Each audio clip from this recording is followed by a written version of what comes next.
bored. I'm hungry. I'm bored and hungry. Okay, well, Ah! What if you could solve both problems at once?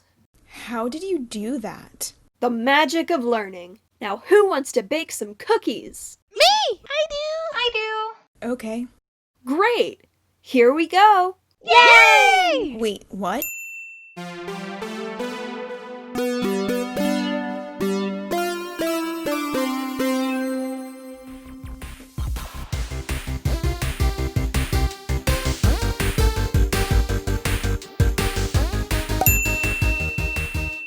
Welcome to the big kitchen. Whoa. Ooh. This is where I'm going to teach you all about baking.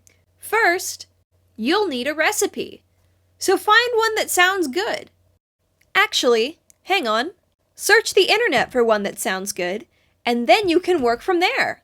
Today, we'll be making peanut butter cookies. Tasty. To get started, you'll need to grab all your ingredients. You also need to wash your hands.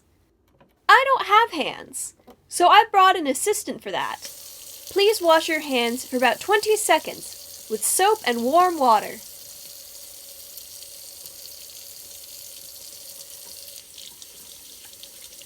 Since cookies, especially drop cookies like this, are pretty easy, go ahead and preheat the oven to 350 degrees Fahrenheit. Can we start doing stuff yet? Absolutely! Grab a bowl and put your dry ingredients in. Flour will get everywhere. Just accept it. What if I don't want to accept it? You will accept it. Now to the wet ingredients. Time to cream the butter and the sugar.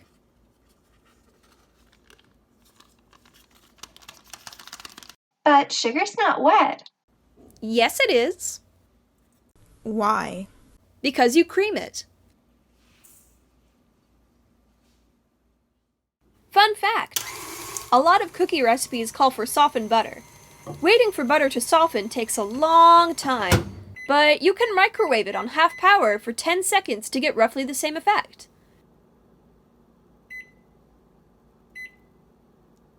Or you can just beat the butter into submission with the mixer. Now for the main attraction, the peanut butter. This is very sticky, so it requires a lot of scraping. Then you can add the rest of your wet ingredients. Why do you mix the wet and dry ingredients separately?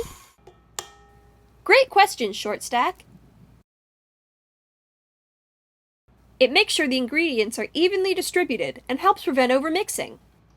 What happens if you overmix?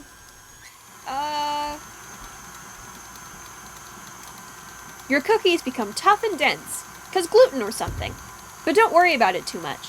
Cookies usually taste good even if they don't go exactly to plan. Gradually add the dry ingredients into the mixer, and once that's all mixed up, you're good to go. Line some baking sheets with parchment paper for easy cleanup. Then grab a scoop and start scooping out dough.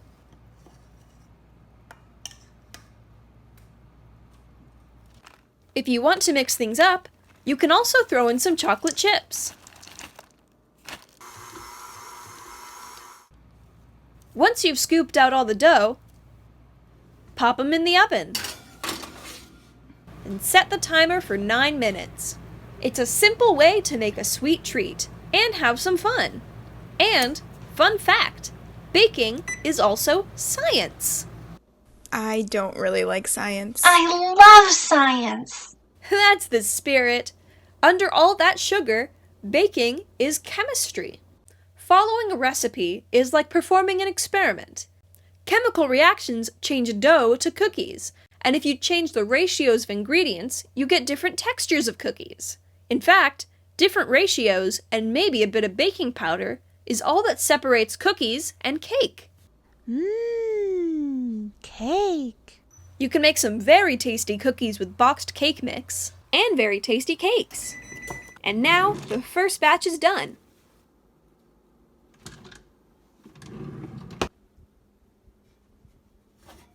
It's best to let cookies cool for a few minutes after you take them out of the oven, to let them set up.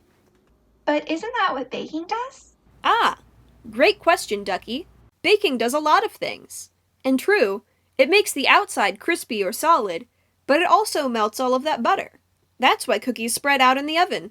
That butter is still really soft when the cookies are warm, and solidifies again as they cool. Speaking of which, voila! Tasty peanut butter cookies. Still warm, but solid enough to eat.